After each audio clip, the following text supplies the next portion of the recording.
salaamaaleykum mbokk yi ñu leen nuyu ku nekk turam ak santam di leen dalal ci suñu iRadio ITV dem mbégte tey di dajale ay kàngam ci waxtaan mbirum mbas mi ak conséquences yu moom et surtout tamit citoyenneté Sénégal problème bi mu posé fii ci réew mi parce que bu ñuy wax feebar tamit dafa am lu jiitu loolu mais d'abord il faut nga am ay citoyen parce que citoyen ñoo mun a dekku feebar ñu mun dekku lu nekk ci réew te tamit santé bi gis ngeen ne importance mu am léegi ci àdduna bi démb sax buñ di xoolee tugal médecins yi gën nañu di manifester di laajte seen nguur mu yokk seen i koppar yokk seen i moyens pour ñu mun a liggéey pour gën a mun a xeex feebar bi loolu war na fragilité système de santé yi bëri ci àdduna moo tax fii ci Sénégal ñu war a waxtaanee l'économie de la santé di ci am mbégte di dalal monsieur Seydou Diouf. Serigne Diouf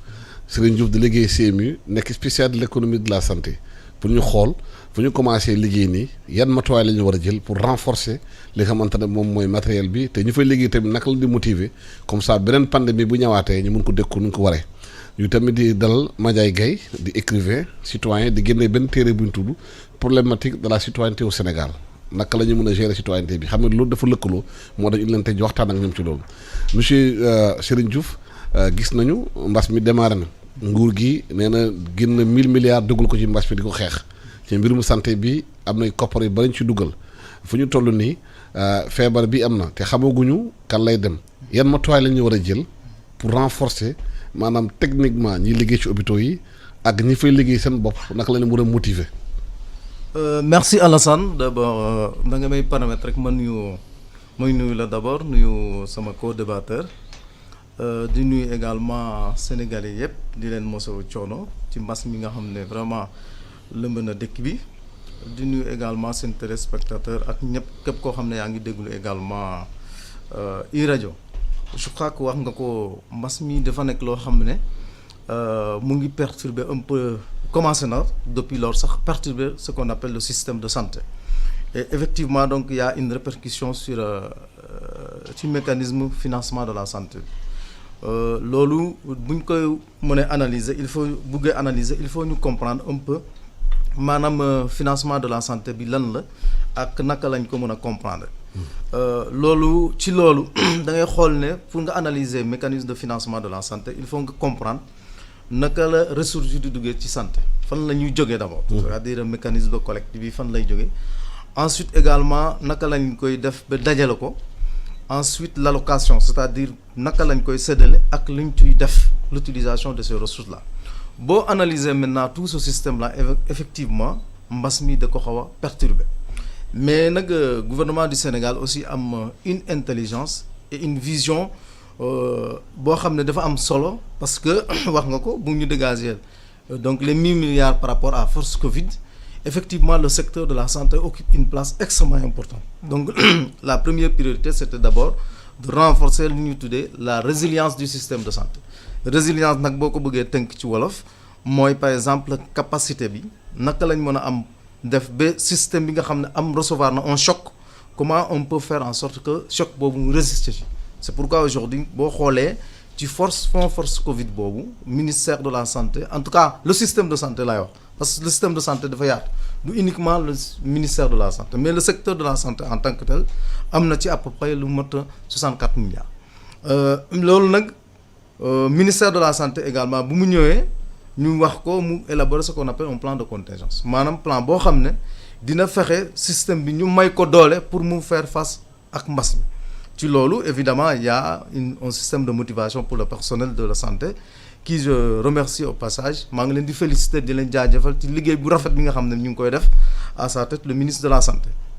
donc loolu il faut ñu def ko conséquence aussi mënut ci ñàkk ça c'est clair le système boo xoolee tey fréquentation peut-être dinañ ci ñëwaat di nga gis ne fréquentation le système n'est pas carrément fréquenté maintenant lu tax peut-être nit ñu bëri dañoo ragal ne bu ñu demee au niveau de l'hôpital mën nañ am virus bi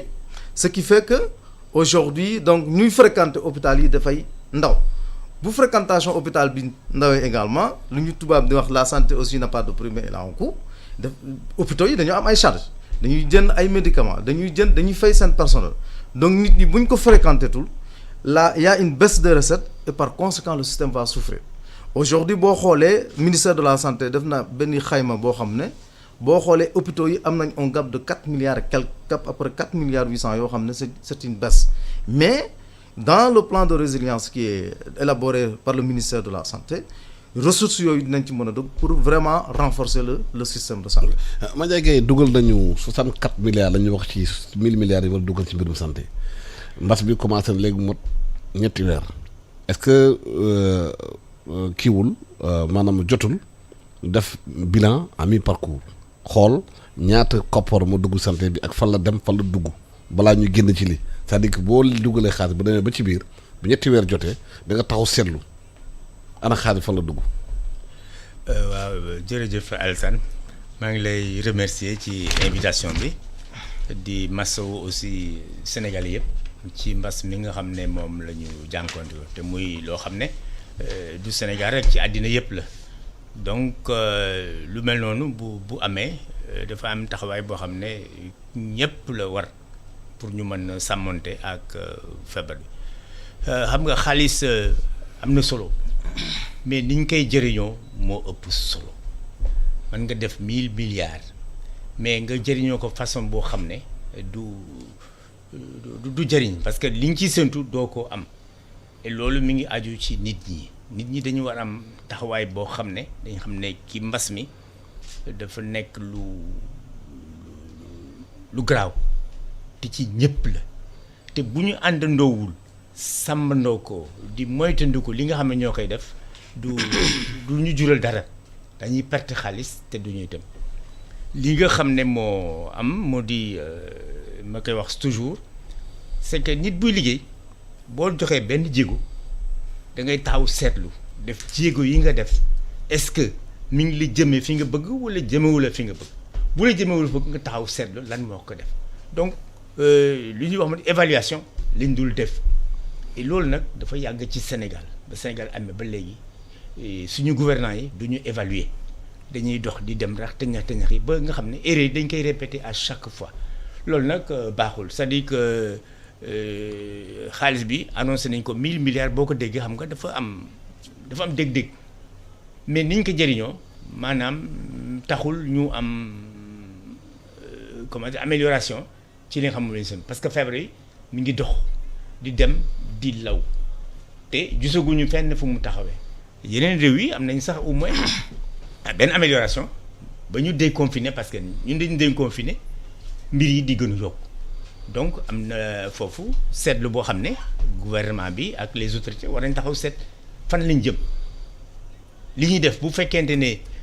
jëmale wuñu fi ñu bëgg dañu war taxaw ñu dellu gannaaw seetlu te du diisoo nag ak ñëpp parce que aussi benn xel du doy finalement da nga naan maay gouverner man maa fi nekk da ngay jël di def yow kenn fekk am na sa wet benn waaye boo xam ne am na xam-xam wala mu am xalaat bu sell boo xam ne boo ko déglu woon xëy na peut-être li ngay def daa ci am njëriñ. mais Serigne Diop évaluation dafa war. xanaa bu ñu dugalee xaalis ne dépensé nañu temps ci mbirum santé. ñetti weer def nañu gum ci xeex bi. Sénégalais yi seen xaalis bi ñu dépensé seen impôt la. seen poste lay jógee. même bu ñu demee di jéegaani ou bien di lebi si seen tur lañ lebee. war nañ leen wax santé bii de temps lañ ci dugal lii lañ ci jënd masque yi lii la jar respirateur bi lii la jar médicament yi lii la jar ñu xam fu ñu toll balaa ñuy xuus parce que dañu bañ ñu dem ba affaire bi jeex rek ñu defal ñu benn bilan taf yëngal nit ñi rek dem seen yoon. Alassane merci beaucoup. je crois importance loolu. parce que koppar réew mi la. non am na solo li nga wax je dois rappeler que man maa ngi nekk agence couverture maladie universelle nekk directeur des opérations. mais également rappeler que agence bi sous tutelle ministère du développement communautaire de l'équité sociale et territoriale la. waaye nag yàgg naa ministère de la santé parce que foofu lañ nekkoon daaw rek lañ génnee ministère de la santé. et jusqu'à présent on travaille avec le système de santé parce que wax couverture maladie universelle wax système de santé. je dois quand même dire à mon doyen que évaluation am na ñu ngi def ministère de la santé mu ngi def ay évaluation à mi-parcours maanaam ay taxaw seetlu parce que genre mel nii aussi il faut que ñu xam ne mbas mi dafa nekk loo xam ne y a beaucoup d'incertitudes lu ñu xamul ci feebar dafa bëri boo amee combat bu mel noonu ba nga xam ne paramètres yu bëri maîtriser woo ko souvent sa planification dafay métti. Je donne juste un exemple. Aujourd'hui nous sommes à peu près à 5000 et quelques cas xamuñu kan la mbas bi di taxaw dem lañ amandoo par exemple 6 décès. Donc mais aujourd'hui quand même ministère de la santé def na lu ñu tuddee un plan de contingence. Plan de contingence boobu c'est pour renforcer le système de santé jën ci li nga wax par exemple ay respirateurs jën ci ainsi de suite. Mais les services concernés là-bas je demeure convaincu que tey bu le comité de suivi force Covid ñëwee foofu d'ailleurs jaar na fa parce que seetaan naa ko dina leen wax ne lii leen def ainsi de suite ainsi de suite. Je crois que de ce point de vue là quand même on peut considérer war nañ mën a am confiance ne ñu nekk ministère de la santé am nañ des techniciens yoo xam ne ils sont spécialistes en évaluation mën a wax ne aujourd'hui respirateur bi fii lañ ko lii lañ ci def lii lañ ko jënde ainsi de suite ainsi de suite. Je crois que mais nu ñu yeewoo chaque jour taxaw ne Sénégalais yi ñaata ñoo feebar. ñaata ñoo dee ñaata ñoo am jafe-jafe war nañu mun taxaw benn jour ne Sénégalais yi koppar yi ñu di jox de lii lañ ko dugalee ñaata nga dugal def ko publiquement transparent ñi xam ko comité force Covid bi même bu ko président installé Sénégalais ñoo fal président ñoo leen laaj ay compte. Oui, ça je suis d'accord avec toi. Alassane. Parce que dafa yomb ñu jëleen saa yenn saa oui. ginnaaw discours yi ak dee yi du ñu wax lu nekk ci suuf. Non attends est-ce que je crois que aussi il faut que l'on soit dans ñu nekk ci benn processus. Transparence Transparence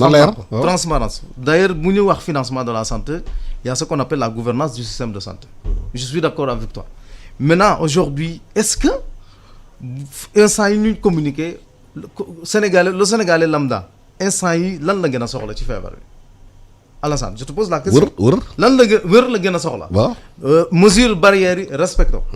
ak lan ak peut-être yeneen information yoo xam ne am nañ ko. Mais aujourd'hui il y a un comité de suivi force Covid qui est mis en place. waaw bëgg naa xam koppar yi fa la dugg aussi. non xam bëgg nañ ko xam. Mais je pense que aujourd'hui dans une démarche de planification aussi du chaque jour ngay nan lii laa dépensé. non pas chaque jour am na au jour.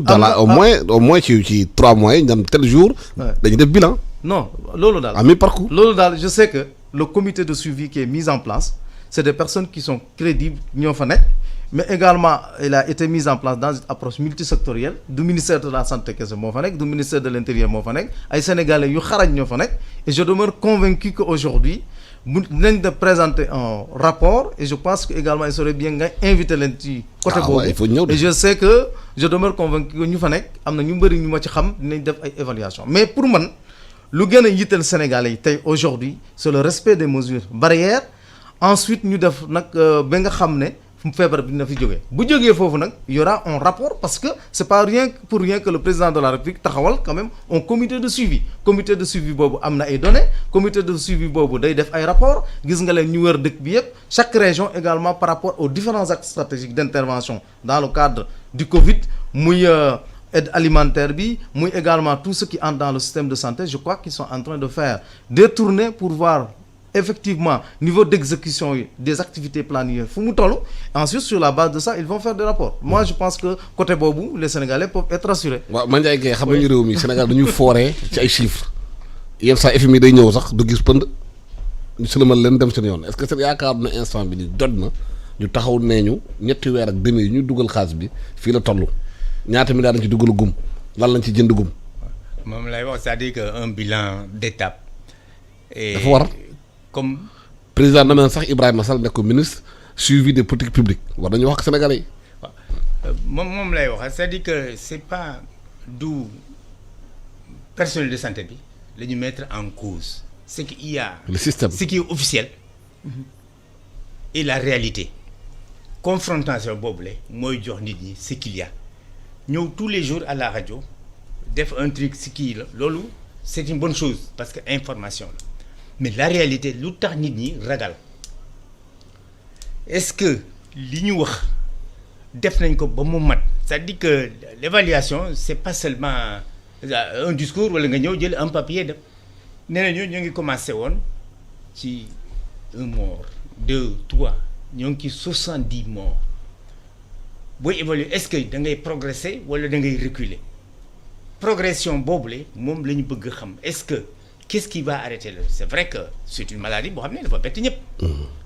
Kenn amul maîtrise bi mais il y a quand même benn amélioration boo xam ne bu amee mi ngay wàññeeku ci ñiy dee mi ngi wàññeeku ci ñiy atteindre maladie bi ci noonu lay wàññeeku. xaalis bi nga xam ne jox nañ ko moo di li mu wax nii c'est-à-dire bu ñu la joxee pour nga dépenser par exemple 1000 francs nga def 3 mois da nga ne 1000 francs yi dépense na ko lii laa ci jënd lii laa ci jënd lii moo ciy des loolu moo amul te dès le départ Sénégal yu bari dañ doon xalaat transparence xaalis bi ñu ci def nan la demee yaa ngi wax comité de suivi. mais bala ngay suivre da ngay am d'abord suivre c'est après l'opération. Or avant l'opération loolu war lan la ñu war def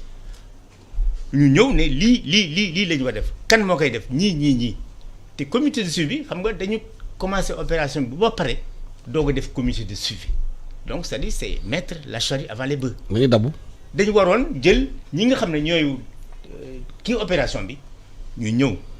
taxaw seetlu xam lan la ñuy def ñu diisoo seen bopp di ko doxal benn par benn mais ici dañu comité de suivi ça a été nommé par le président bien après le départ des opérations donc loolu aussi xam nga kii ñëw day suivre rek or dañu war a orienter dañu war diriger mais waruñu suivre simplement parce que quelqu'un qui suit une chose c'est-à-dire il est derrière or kii da nga war anticiper li ngay def nga am programme am li nga war def chaque jour sa programme nga xool ko foo ci toll est-ce que yaa ngi ci yoon wala newul ci boo newul ci yoon nga reculer rectifier doog a départ alors loolu mooy li nga xam ne moo jaaxal sénégalais bi ci des moo di que effectivement maladie bu mel nii dafa demander discipline dafa demander ordre dafa demander solidarité ces 3 mots là moom mooy mën doxal lu mel nii nga xam ne ku ne da ngay sàmm sa bopp mais nga sàmmale ki nga xam ne moo nekk sa wet soo ko deful soo sàmmee sa bopp rek sàmmoo dara te feebar bi comme on dit c'est une maladie démocrate parce que xamewul le riche et le pauvre ñëpp la mën dal xamul sëriñ xamul taalibe xamul keneen ñëpp la mën dal donc suñu deful solidarité ñu ànd booloo xam ne lii lu am solo la su dangereux la ñun ñëpp ñu songandoo ko mën ko daan du am xaalis bi ñu annoncé baax na vivre yi ñuy joxe baax na mais doyul il faut faire autre chose évaluer pour xam exactement lan fan la ñu mën a rectifier le tir pour arriver à un très bon résultat. Serigne Diouf ñu su gën a bëri. maladie ci hôpitaux Ndakaaru leen nag. région yi am na hôpitaux. war nañu am xëy na même matériel bi xamal am na fi. ci Ndakaaru pour nit ñi bañ a jógee ci yenn gox-goxaan ñëw ba Ndakaaru di faju mun naam ci biir réew mi ci biir dëkk bi ci biir gox-goxaan yi ñoom ñu feebar maladie bi dal leen yan matuwaay la ñu war a jël pour relever plateau technique yi naka lañ ko mën a financer. voilà balaa may répondre ci question boobu je voudrais quand même ma répondre tuuti ci suivi bi. suivi doyen mënuñu ko def après la maladie. le suivi dafay continuer maanaam tey boo posé un acte suba nga posé waat beneen acte suba ba defaat leneen je pense que 4e jour beeg yooyu da ngay toog def taxaw seetlu et c'est ce que le ministère de la santé est en train de faire chaque mois da ngeen di gis ñu def une évaluation def joxe ay statistiques yoo xam ne c'est plus approfondi que lu ñuy joxe chaque jour je crois que loolu ñu ngi koy def. gisuñu statistique xaalis bi de. non statistique xaalis bi. gisuñu ko de.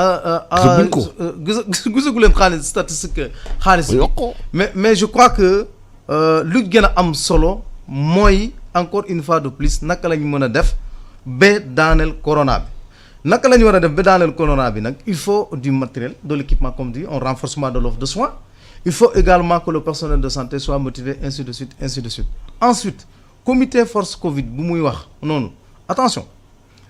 Sénégal yu bëri maa ngi dégg également ce débat bu doyen di wax naan dañ leen waroon mettre avant le comité de suivi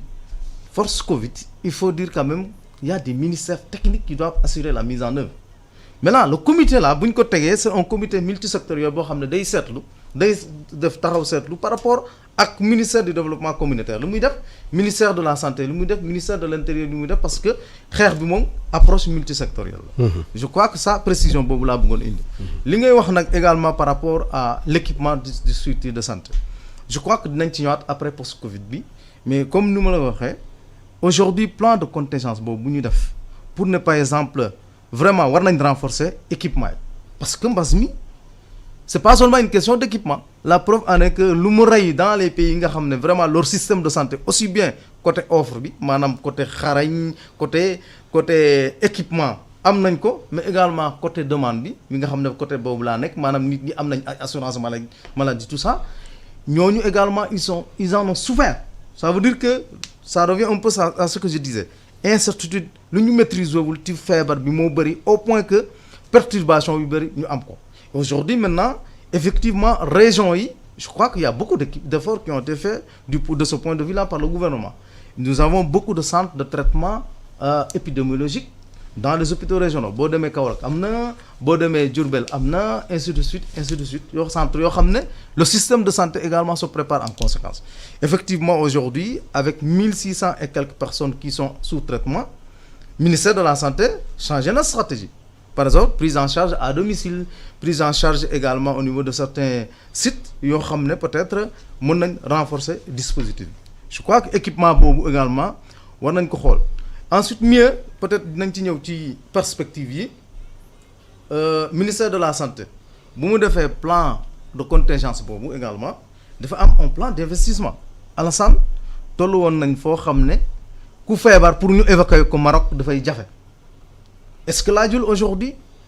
nous faculté de médecine Sénégal mooy former ay médecins marocains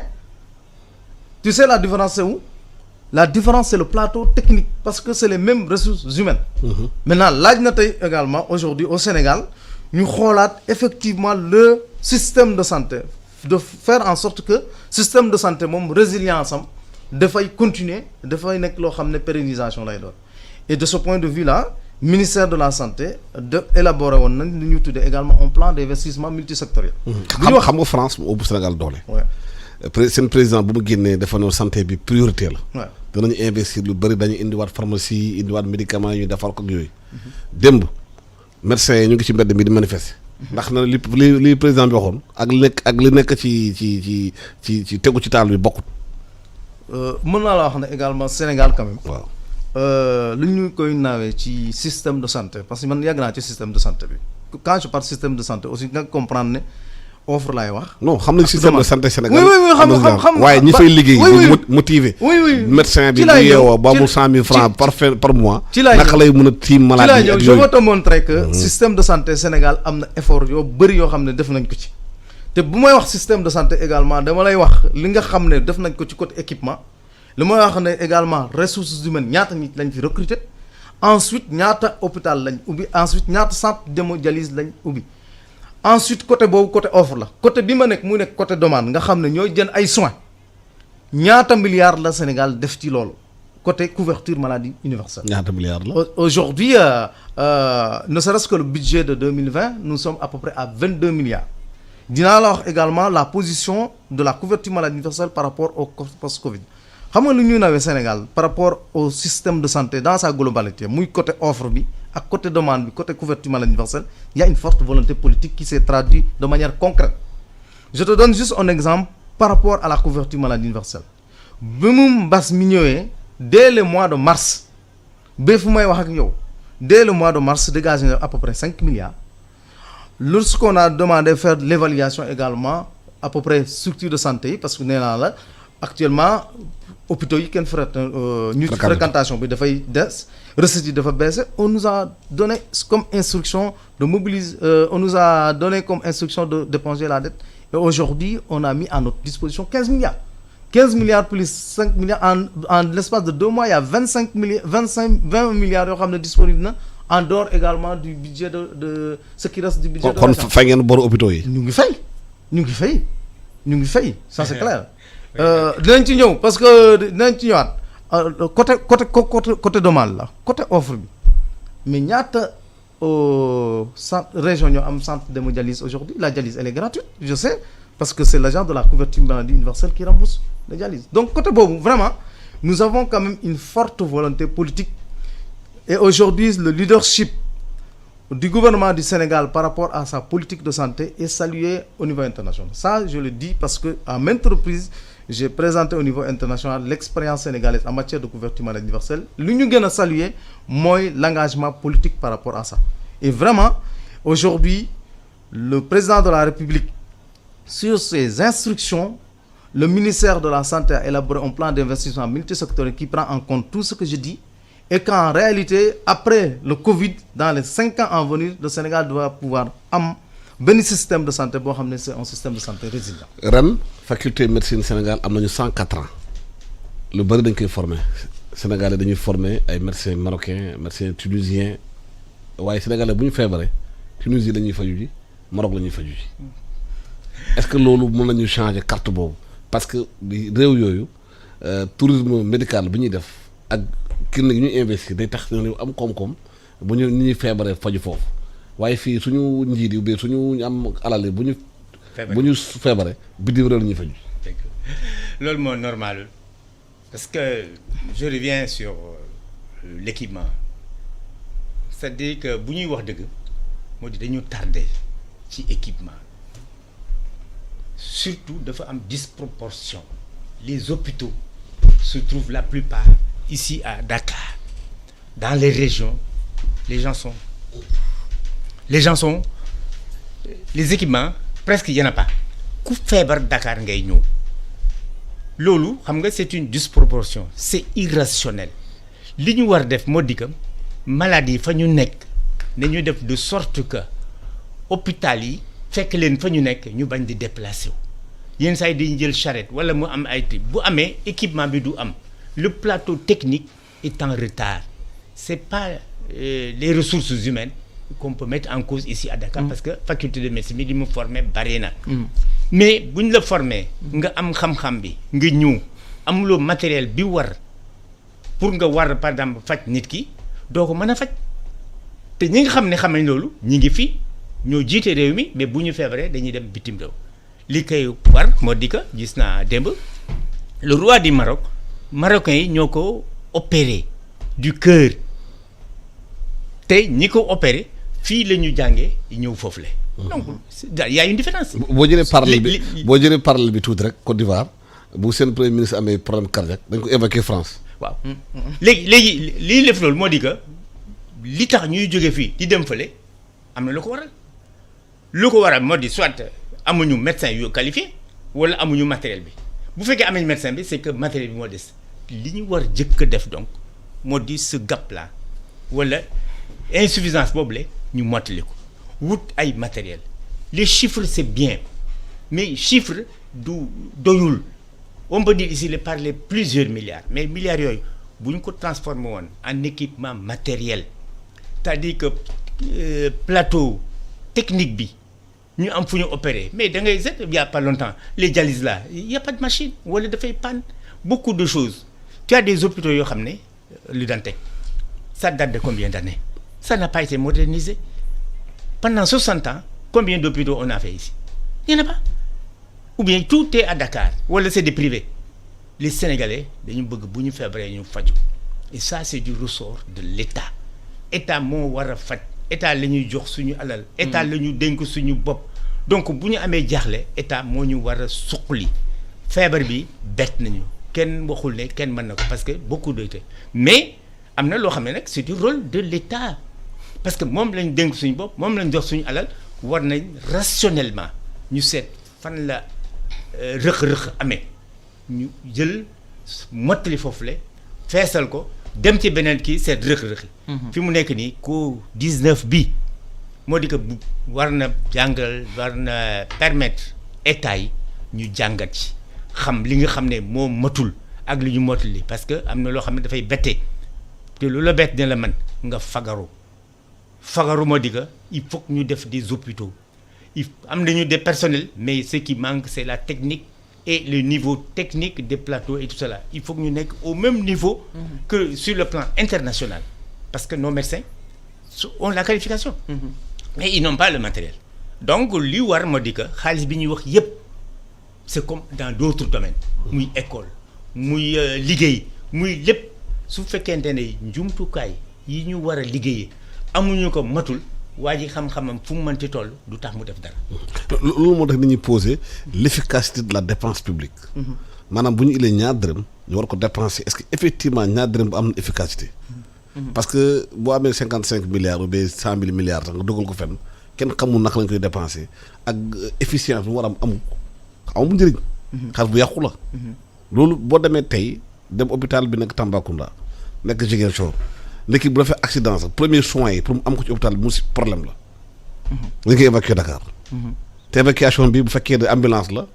bu ci yàlla àndulee si yoon bi lay des. mais côté boobu quand même il faut reconnaître Alassane que gouvernement bi def na ay effort. man Matam laa dëkk da Ourossogui gis naa. Ourossogui nga dëkk mais xam nga ne am na ay ambulance. mu ci keer am Ourossogui mais effort non effort c'est une obligation. oui mais effort non c'est-à-dire effort du doy. bu ñu la dénkee loo xam ne réew yëpp la ñu jël affaire la. def naa effort c'est pas une bonne réponse. Il faut faire plus. Ce qu'on attend de vous, c'est ça que tu dois faire. Mais si tu ne le fais pas, c'est-à-dire il y a insuffisance, tu n'as pas réussi. Non, c'est-à-dire, je reviens sur l'efficacité de la dépense publique avec effort. Mais c'est-à-dire, je suis d'accord avec, dinaa sori sax au-delà de l'efficacité. Parce que efficience moo gën. boo jëlee réew mi mel ni Sénégal nga xam ne c'est un pays sous-développé. Donc maanaam lu ñu soxla ak lu ñu am dafa xaw a wute. lu ñu soxla kat moo ëpp loo xam ne suñu bëgg-bëgg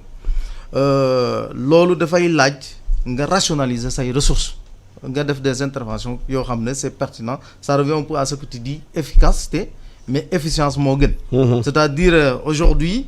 mën nga am 2 interventions yoo xam ne par exemple bii 100 francs laa ci def beneen bi ma def ci 150 alors que j'ai atteint le même résultat donc bu dee ñun Sénégal en tant que pays sous-développé intervention bu 100 francs moo ñu gënal parce que c'est plus efficient. mais tey dans le système de santé boo ko jëlee il faut doyen nga nangu ne gouvernement Sénégal def na effort gouvernement Sénégal également du mos a bàyyi di def effort parce que loolu mooy mission ça également ñu ngi def kàggu il faut le reconnaître ku xam le système de santé entre 2012 aujourd'hui tout ce qui a été injecté dans le système mais également équipement yu ñu ci def en termes d'ambulance ainsi de suite bëri na. centre démondialisé 2012 ak léegi boo ko doon comparé lu bëri def nañ Matam bi nga dëkk Ourossogui man Niakhar laa dëkk Fatick région Fatick mais xam naa effort yu bëri lu ñu ko def et ensuite dafa am dimension boo xam ne également doyen mu ngi koy fàtte je suis d'accord avec vous équipement bi wax naa ko niveau d'équipement mooy bokk na ci li nga xam ne mooy faire avancer un système de santé mais dafa am beneen dimension bu am solo mooy dimension bu ma nekk surtout aujourd'hui je te donne l'exemple hôpital comment il s'appelle Ogui hôpital Idrissa Pouye maintenant Grand Yoff Alassane mën nga dëkk biir Grand Yoff feebar est-ce que da ngay njëkki-njëkki rek dugg hôpital comme ça da ngay fay non n'est-ce pas ça c'est du côté de ma demande naka la ñu war a organiser nit ñi ba ñu am kiiraay naka la ñu war a organiser nit ñi ba ma am prise en charge pour que paj boobu yomb Sénégal fait beaucoup d'efforts sur ça par rapport à la couverture maladie universelle fépp foo dugg tey am na mutuelle de santé yaa ngi dégg politique de gratuité yi pour que Sénégalais yi mën a faju ci paj boobu di leen gaañ donc autant équipement yi am na solo mais autant également fexe ba nit ñi am kiiraay pour que aujourd'hui lu doon jar téeméer mën a jar ñaar fukk kooku programme de couverture maladie universelle la loo xam ne teg nañ ko fi mu am une initiative extrêmement innovante dans le système de santé ak protection sociale loolu également il faut reconnaître que côté boobu y a une forte volonté politique doyen boo xam ne programme bu bees la fi dimbale askan bi dimbale sénégalais pour ñu mën a jot ci paj mi parce que aujourd'hui ni nga xam ne béykat bi fonctionnaire bi noonu la amee imputation budgétaire noonu la sàmmkat bi noonu la nappkat bi noonu la béykat bi war a amee prise en charge mën a faju parce que nous sommes quand même dans un pays démocratique et il doit y avoir ce qu'on appelle une équité sociale. loolu c'est am na solo. balaa ñu ñëwaat ci studio bi très rapidement ñu dem def beneen page publicitaire après ñëwaat ci studio bi. Publicité sur iRadio.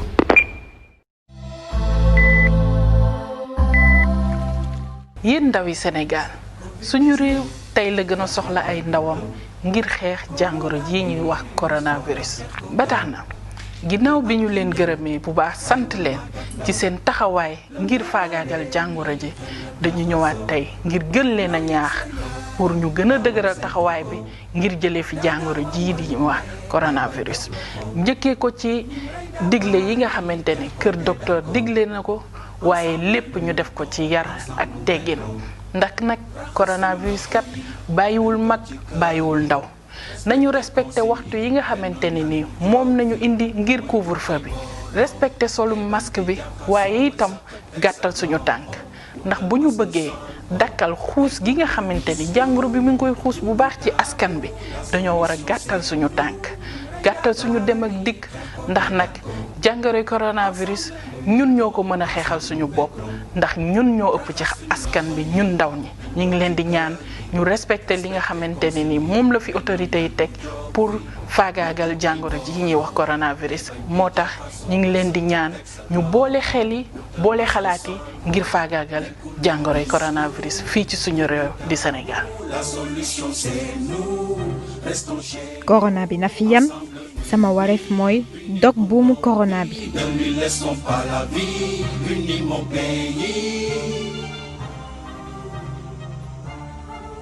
subu suyoo. jërëjëf ñëwaat ci studio bi fekkaat fii xamante suñu invité di accueillir fii Serigne Diouf di nekk CMU di liggéey tamit ci économie de la santé di accueillir tamit kii di Mandiaye Gueye di écrivain génn ay téere yu bëri ci Sénégal mu mujjee génn mu ngi tudd problématique de la citoyenneté au Sénégal Mandiaye bu loolu weesoo bu ñu buggee wax mbirum citoyenneté ci réew mi feebar bi am na gis nañu comportement sénégalais au début ci mbirum feebar bi léegi dafa mel ni li ñu doon xaaree ci Sénégal mesures barrières yi ñu bëri ñu ngi bàyyi seen loxo masques yi wàññi nañ ko plage yi gis nañ léegi fees na ay nit oto yi ñu naan commandé ci tënculu lan la ñu war a tënkaat ci réew mi tabaxaat ko ba nañuy xam citoyenneté luy maanaam njëkkatal ci réew. waaw xam nga comme on dit dañ ne doomu aadama àddina bu soso doomu aadama moo di li nga xam ne moo jëkk moo mucc yàlla dafa wàcce doomu aadama ci àddina pour mu liggéey mën jëriñ boppam bu amee soxla faj ko bu amee lu mu bëgg mu def ko donc booy investir da ngay investir ci nit donc c'est le citoyen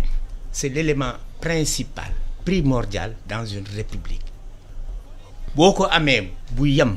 bu baax bu mën sàmm boppam bëgg réewam kooku mën na jëmale réew kanam loolu lañu amul te loolu mi ngi ànd ak discipline munoo ku ne lu la neex nga def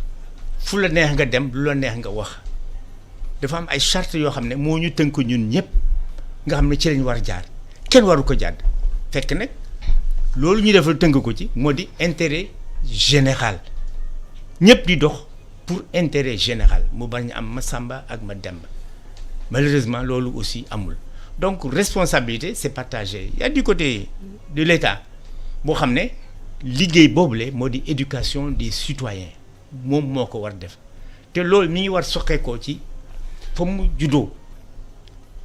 ci kër gi ci école bi ci armée bi ak ci àddina civil bi buy liggéey ak yëpp am na charte yoo xam ne daf ko tënk waru ko def liñ ko tere ak liñ ko sant war na ko xàmmee liñ ko tere waru ko def liñ ko sant waru ko def te lépp lu muy def na fekk objectif bi c'est uniquement pour l'intérêt général comme ni ñuy def ni jël kaar yàq ko wala ñu liggéey loolu fenn nga ñëw toj liñ lay liggéeyloo matériel bi nga xam ne lay liggéey lampe yi nga bàyyi leen doo leen fay wala robinet bi nga bàyyi ko doo leen fay yooyu yëpp te loolu yëpp citoyen bi moo koy gàddu parce que mooy contribuable impôt lay jox ay nit yu ñu tànn pour ñu jiite ñu donc moom responsabilité moo di mu respecter mais état bi tam responsabilité moo di liñ ko jox war na ko sàmm war na sàmm aussi ku ne comme li ñuy sàmmee santé bi ñu def de sorte que xale yi ñu jàngal leen dugal leen école ñu mën liggéey bu ñu génnee ñu am liggéey te loolu li koy def moo di que alal bi ñuy joxee état bi mu sàmm ko mais daf ko sàmmul xam nga kumba am ndey ak kumba am ndey boo gisee le train de vie de l'état ay 8 ay milliards fii ay kii et tout ça te yi koy amee ñu néew lañu ci askan bi ñi gën a bari bu ñu feebar ñu faju wala fañ nekk amuñu école bu ñu jàngee wala bu ñuy jàng amuñu bu ñu bëggee lekk bu ñu lekk am na ñoo xam ne ñu ngi ci àll bi comme nañ ko defoon bu njëkk les cantines am na ñoo xam ne dañuy xëy suba ba jant so ay élèves du ñu lekk nekk ci école bi kooku xam nga xalaatam wala xelam du mën nàcce comme ni mu amee donc dañuy seet li nga xam ne moo jaadu li nga xam ne moo yitteel askan bi yëpp gouvernement bi xar ci tànk tubayam pour di ko def dimbale ñëpp ñu koy def parce que càmm boobule moom la ñu am ñu ni ay ndaw lañu moom mooy sàmm bi alors sàmm nag mooy wajjanti mooy wàññi ki jàdd yoon bi mu tegal ko ci yoon bi ku jàdd mais moom mooy jëkk a joxe exemple muy tegu ci yoon et fi ñu nekk nii moo di li ñu gis moo di que ñi jiite ñoo jàdd yoon ci point yu bari tey boo gisee da ngay seet ki nga àndal kii sa xarit wala kii sa mbokk état du loolu ñun ñëpp ñoo yem ci état yemuñu xam-xam yemuñu man-man yemuñu doole mais ci état bi la mu waral Sénégalais am impression Sénégal léegi ku nekk boppam la jiital jiitul réew mi intérêt boppam la def en avant parce que ñi nga xam ne maanaam ñi ñi masque yi génn naa ci mbedd da ngay gis ñoo xam ne du ñu sol masque mais kooku loolu mu def mais c'est pas citoyen son devoir c'est de porter les masques pour se protéger et protéger ñi ci des parce que bu fekkoon feebar yow rek lay dal xam nga loolu du grave mais dana la dal keneen koo xam ne yoonam na wu ci muy sa njaboot wala muy beneen citoyen donc loolu ci éducation citoyenne la bokk te kooku dafa am car yu bari en dehors de la famille tu as l'école tu as l'armée et tu as l'État ñoom ñoo war sàmm nit ñi jox leen ay jumtukaay am na yu bari yoo xam ne ñuy def la c'est-à-dire que ay affaire boole poudre amul benn njëriñ ci askan bi donc dañ def liggéey boo xam ne dañuy sàmm école yi nañ leen tabax école yi nañ leen sàmm bu njëkk école bi dafay set nit ñi dañuy jàng te jàngalekat yi ak yooyu ñoo ñëpp ci un ensemble boo xam ne dañu participer ci mën a tabax benn citoyen boo xam ne il est utile il est apte il est actif travaillant pour l'intérêt général ak réew mi jëm kanam citoyen bu utile loolu dafa am solo ci réew est-ce que même ci secteur bi ngeen def mbirum santé citoyenneté dafa war a ànd ak gestion de la santé et même éducation sanitaire effectivement je pense que doyen maa ngi rafetlu intervention bi loolu léegi ci par rapport au comportement du citoyen dans sa globalité et loolu également je crois que le gouvernement du Sénégal jël na ko en charge boo xoolee ci plan Sénégal émergent ci benn axe bu ñu tuddee capital humain protection sociale et développement durable dafa am solo parce que capital humain boo ko dee wax éducation la boo ko dee wax également wér-gu-yaram la boo ko dee wax également comportement citoyen la et boo ko jëlee du point de vue santé effectivement dafa am solo surtout du côté de ce qu'on appelle la demande parce que nit yi également xam na wax naa la ko sànq c'est-à-dire aujourd'hui il faut que le citoyen sénégalais ci boppam xam ne santé mënul nekk de manière gratuite wax naa ko elle a un coût donc te loolu nag pour seen paj yomb il faut ñu dugg ci par exemple mutuelle de santé yi ça c'est un comportement citoyen qui est responsable parce que loolu da nga war a xam ne yow fii su ma fi duggee peut-être paj bi dina oyof ci man beneen bi ci topp boo xoolee du côté de la prévention parce que mbas mi dafa woon ne prévention bi mënul nekk une prévention justement collective uniquement mënul nekk prévention individuelle ñaari la laaj c'est un comportement individuel comportement collectif avec une forte participation communautaire maanaam communauté yi tey xeex bi ñoo ko moom doy wax na ko tey Alassane su ma ñëwee yoruma masque yow nga yor masque mais pratiquement man effort yu ma def yaa ngi koy yàq parce que man utiliser naa geste barrière mais barrière kay yow su ma amee geste defee geste barrière ku ma jàkkaarloo deful geste barrière ça pose un problème. ci geste barrière dafa am bu xamante dafa am solo. xëy na ñu bëri du ci bàyyi xel mooy set mi c'est-à-dire que docteur Soxna épidémiologiste bu ñëwee fi nee na. dañoo constaté que bu ñu nit ñi di raxas loxo yi ak saabu ordinaire. ak loxo yi. 95% feebar duñ ko am.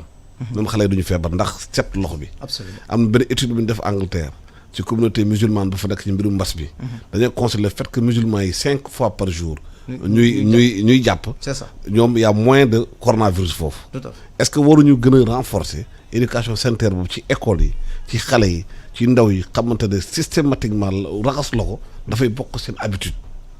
non ça côté boobu moom je suis à l'aise de le dire parce que je suis économiste de la santé mais jàngalekat la jàngale naa et côté boobu je pense que j'ai enseigné beaucoup de choses sur la question de l'éducation sanitaire mooy lu am solo je crois que également Covid bi aussi war nañu jàngal naka la ñu war a def ba revoir nos curricula de formation pour intégrer cette dimension de l'éducation à la santé renforcer ko bu baax je crois que loolu effectivement war nañ ko jàngal ñu bëri xam nga également muy pédagogie muy également éducation wala sensibilisation ci seen bopp je crois que c'est par étape la Alassane dafa am benn proverbe chinois bu wax lu am solo mu ne la dis-le-moi et je l'oublierai montre-le-moi je m'en souviendrai peut-être implique-moi et je comprendrai léegi boo comprendre rek affaire donc mbirum sensibilisation communication noonu nga parce que mën nga ma wax benn affaire dama koy fàtt mën nga ma ko bindal wala nga gis ma wala nga won ma ko ma ne ah Serigne Diouf kat costume bu la soloon ainsi de suite waaye nag boo ma boolee bu ma comprendre des fois gestes barrières yooyu également il faut ñu renforcer communication bi xam nga information communication ci journaliste duma la ko jàngal y a une différence c'est-à-dire communication bi la ñu war a renforcer et je crois que le ministère de la santé est en train de faire des efforts fu ma leen di saluer mooy ils ont compris aujourd'hui que la bataille xeex bi dëgg ci communauté bi la léegi foofu mooy wane lu may wax ci proverbe chinois boobu implique-moi et je comprendrai parce que aujourd'hui bu gars yi comprendre ne coronavirus bi geste barrière ñoo ko war a def ainsi de suite coronavirus bi lii ak lii dinañ mën a comprendre mais li nga wax aussi dafa am solo parce que loolu bu ñu ko inculquer dès le départ au niveau chez l'enfant qui est au niveau de l'école mu màggee ko di ko màggee ba nekk magum jëm benn kilifa je crois que cette transmission du savoir cette transmission du comportement individuel dina ko mën a yóbbaale ainsi de suite et aujourd'hui doyen wax na ko ce qu'on a constaté c'est un relâchement ça je le confirme mais kenn du wax tey en matière d'information et de communication xamul luy geste barrière ba ci xale yi ñoom ñëpp a ko xam waaye nag est-ce que ñu ngi koy jëfandikoo loolu mooy problème bi ça aussi c'est une question boo xam ne war nañ ko xóot war nañ ko gëstu bu baax a baax xóotal gëstu boobu parce que qu'est-ce qui explique aujourd'hui le fait qu'il y ait un changement de comportement individuel par rapport au coronavirus loolu également te relâchement bi dafa ñëw benn moment bi nga xamante ne feebar baa ngi yokku nañu di gën a dee te nit ñi relâché wu loolu la ñuy comprendre c'est-à-dire que relâchement bi dafa coïncider au moment où la maladie monte en puissance. En tout cas c'est inquiétant. waaw ça moom c'est inquiétant. war na jaaxal nit gi parce que fukki nit dee nañu. ci ñaari fan. 70 morts. ensuite qu'il y ait un relâchement loolu moom war nañ ci waxat ensuite quand on nous dit que vivre avec le virus ce n'est pas mourir avec le virus vivre avec du virus mooy. moytu ko. gan boo xam ne dafa ñëw sa kër joxoo ko añ. joxoo ko ndikki joxoo ko reer mayoo ko ndox mu ne man daal du ma dem geddul deful dara dafa am noo xam ne il faut nga dund ak moom et si loolu nag la principale mesure boo xam ne moo ci gën a am solo pour man c'est des recommandations édictées par ministère de la santé ak OMS mooy vraiment fu mu toll nii na gars yi respecté waat les gestes barrières. doyen bu ñu constaté li am fii ci réew mi relâchement bi am est-ce que du conséquence li nga xamante ne amoon nañ ko avant ñu bàyyi ko mooy éducation civique ak sanitaire moom ci école yi maanaam bu nekkee élève ñëw CI classe d'initiation déjà da la jàngalu civisme lan mooy raxasu lan mooy respecter drapeau national lan mooy respecter li santé bi boo bëggee bañ a contaminer nit ni ngay comporté wu ñu ne benn ma dindi loolu pratiquement ci programme bu ñu jàngalee xale yi màgg amatuñu repère. oui loolu wax naa ko ci livre yi xam nga l'éducation commence par la famille. Parce que avant nga dem école déjà au niveau de la famille c'est-à-dire qu'il y a une éducation de l'enfant exemple ba mu dugg école bu duggee école c'est-à-dire on continue parce que am na compréhension boo xam ne mën na ko am dañ lañ koy teree lii jàngal ko lii mais l'éducation civique dans le programme scolaire actuellement je ne sais pas parce que du ma jàngalekat mais j'ai l'impression duñ ko def parce que les enfants se comportent n'importe comment avant booy dugg école da ngay rang ngeen dugg bu ngeen génnee ngeen dem la propreté élèves yi seen bopp yenn saa yi ñooy nettoyer les classes et tout et cetera booy ñëw da ngay ñëw habillé proprement gis naa mel ki yoo xam ne dañuy dàq benn élève parce que ni mu ñëwee par exemple dafa salté wala yooyu ñu dàq ko tout ça fait partie de l'éducation. Mais l'éducation par l'exemple c'est-à-dire ki jiite moo war joxe exemple. Absolument. bu dee borom kër bu dee kilifa bu dee nguur bu dee n'importe où le chef il doit donner l'exemple moo di wone comportement citoyen. bu ko defee ki mu jiite dina ko topp bu ko santee dina ko def mais bu fekkee ki jiite moo jëkk a jàdd yoon li muy santaane du ko def c'est-à-dire mënul imposer ñeneen ñu def ko parce que dañuy koy topp ci moom. donc boo bëggee ñu topp la da ngay def loo xam ne. lu jaadu la. lu baax la lu rafet la lu yitteel yépp la te nga xam ne dafa jëm rek ci protéger ak intérêt général loolu moo manqué et c'est loolu tant que amul boo ñu jëlee la Chine 1 milliard et quelques de population seen force c'est la discipline c'est l'ordre et la solidarité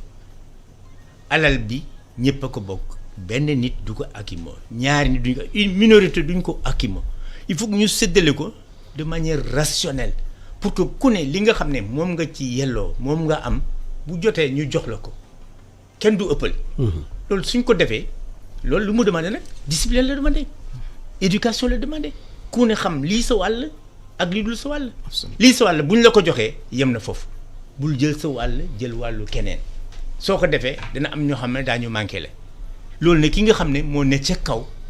moom moo war doxal yooyu c'est le chef moo war organiser loolu yépp ku ne li la yitteel li nga dellool bu waxtu ba jotee ñu jox la ko duñ ko jox sa morom kenn du jël wàllu keneen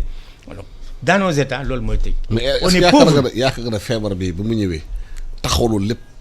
ci aspect yooyu ngay wax doonu nañu daan ci bàyyi xel toog xalaataat dañu doon doxalee ak dañuy doxalee léegi lan la ci war a mën a changer waat jël li nga xamante lu am valeur la avancé la yaakaar nga nit ñi dañuy réfléchir ci loolu. waaw mais am na ñoo xam ne réfléchir mais duñu kii duñu am na ñoo xam ne duñ ko def am na ñoo xam ne c'est-à-dire ba léegi dañuy sax weddi feebar bi wala ñu ne amul alors kooku c'est un comportement dangereux d'un citoyen parce que bu mesurer woon les conséquences ak la gravité de ce truc-là du def loolu il se protège sa famille et protège ñëpp en acceptant d'appliquer les mesures qui ont été prises pour se protéger. mais ñooñu jógee léegi nag ñiy sàmm aussi war nañu dama gis ñoo xam ne dañuy romb amuñu masque romb alkaati wala romb kenn du mais dans certains pays soo solul masque tu as une amende en France par exemple boo génnee couvre-feu tu as une amende mais ici chacun fait ce qu'il veut wala mu def loo xam ne du noonu mais dara doo dem police kenn du le truc et cetera c'est-à-dire ordre dafay am mais anarchie mënul ànd ak développement. ou dans nos pays c'est l'anarchie il y a certains ils n'ont pas d'interdit ils font ce qu'ils veulent ils sont impunis lu leen neex la ñuy def te dara du leen ci dëkk loolu mënul ànd ak développement dëkk ak développement réew ordre moo koy def ak discipline su ko amul kii jëm fii kii jëm fële et cetera on ne réussira jamais ce qu'on fait. Serigne Diop Diouf bu ñu déggee lu bari gars yi naan Covid bi moment d'introspection la. maanaam dana tax nit ñi taxawaat xoolaat seen bopp. est-ce que wóor na la Sénégalais yi fii ak ñuy jiitee ñu yore réew mi ak Sénégalais ñun citoyens yi def nañu prise de conscience boobu que war nañu toog xoolaat naka la ñuy doxalee yi fi ou bien dañuy xaar rek ba yëf yi di génn. ba passé ñu delluwaat fu ñu nekkoon. non je crois que loolu moom Covid bi moom il faut que ñu. parce que lu bari ñu ko teg ci bopp Covid bi de. non mais lu bari dañ ko teg ci bopp Covid bi mais Covid bi aussi war nañ ci def jàngat yu bari. yow leer na la jàngat boo xam ne dinañu servir après Covid. gëm nga ko dina jàngat. gëm naa ko pour man gëm naa ko. yan si nga gisagum ñu lay woon loolu. te gis naa ci ñu ciy réfléchir bu bari. mooy lu ñu doon wax par rapport ak doyen li mu doon expliquer ne il faut ñu xoolaat système de santé bi en telle sorte que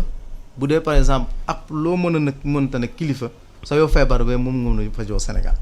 ça je crois que ça c'est une grande leçon apprise dans le système de santé aujourd'hui Covid bi di wan nañu tëju nañ ñaari weer yoo xam ne pour ñu évacuer le Maroc wala Tunisie c'est tout un problème donc loolu jàngat la ci mbirum santé beneen bi ci topp mooy boo xoolee également Covid bi li mu ñu jàngal xam nga yaa ngi secteur informel ñu ngi de casse transporteurs yi war nañ am ci appui à l'aide de l'État gis nga loolu appui boobu des fois day am coow mais c'est normal mu am coow Alassane aujourd'hui boo nekkee ci secteur boo xam ne c'est pas un secteur c'est un secteur qui est informel les personnes yi nga xam ne ñu ngi exercer foofu amuñu immatriculation boo bëggee joxe ndimbal yan critères nga mën a jël pour ne Serigne Diouf éligible na ça va poser un problème. loolu dafay laaj tey secteur informel boobu. ñu formaliser ko. je crois que après Covid également ça c'est une grande leçon la transformation donc la formalisation du secteur informel ça également je crois que tey wane na résultat yu bëri wane na ne war nañ ko mën a organiser beneen bi ci topp mooy ñu ñëwaat ci comportement des citoyens. ci Covid bii xam nga nee naa la hôpitaux yi tey dañu am ay problèmes parce que peut-être nit ñi dematuñ fa dañoo ragal laaj na également ñu expliquer leen davantage feebar ak lu koy waral ak comportement yu mën a am pour ñu taxaw ci loolu et ensuite également suñu comportement vis-à-vis des autres espèces xam nga lii coronavirus bi nit ñaa ngi naan ci mala la jógee nit ñaa ngi ainsi de suite te feebar yooyu en un certain moment les épidémiologistes les spécialistes en épidémiologie ont vu qu'aujourd'hui feebar yi nga xam ne dañuy jóge ci mala ñëw ci nit ñu ngi commencé bëri te dina continuer di am. c'est ce qu'on appelle un peu la zoonose. donc les feebar yooyu également nit ñi war nañ am un comportement vis-à-vis de ça boo ñëwee ci beneen secteur le secteur de l'éducation tey Alassane xam nga tey école tëj na en tout cas pour le moment. ubbeegul il y a pas la reprise il y a eu quelques difficultés mais tey mbas mi war nañu won ne dañoo war a xoolaat notre système d'enseignement apprentissage jàngale ak njàng nuñ koy defee il faut ñu xoolaat ko et nous avons une grande opportunité aujourd'hui à travers ce qu'on appelle l'enseignement à distance aujourd'hui les technologies de l'information et de la communication appliquées à l'éducation dafa war a nekk une réalité au Sénégal ça je crois que le ministère de la santé de l'éducation l'a très bien compris et je pense que lu ñu dund ci Covid bi ak expérience yu ñu ci jot a def dinañ ko mën a capitaliser après post-Covid jusqu'à ce que aujourd'hui nu ñu jàngale Sénégal ñu xam ko changer parce que am nañ possibilité bi Sénégal quand même fibre bi nga xam ne ci wàllum informatique mu ngi fi dafa yaatu on a beaucoup de possibilités aujourd'hui de développer l'enseignement à distance. voilà léegi dafa mel ni su heure bu ñu joxoon jeex na. Aïssatou Dia ci ñëw na jël antenne bi. di gërëm doyen Mandiaye Gaye di nekkoon écrivain bind ci problématique de la citoyenneté au Sénégal di gërëm aussi Serigne Diouf di liggéey si mu nekk spécialiste de l'économie de la santé di waxtaan ak yéen rek ci naka la ñuy mën a financer système santé bi ci Covid bi ak citoyenneté bi naka la ñu ko renforcer pour ñu am Sénégalais yu nite ñu di gërëm di leen sant leen ñaanal bëccëg jàmm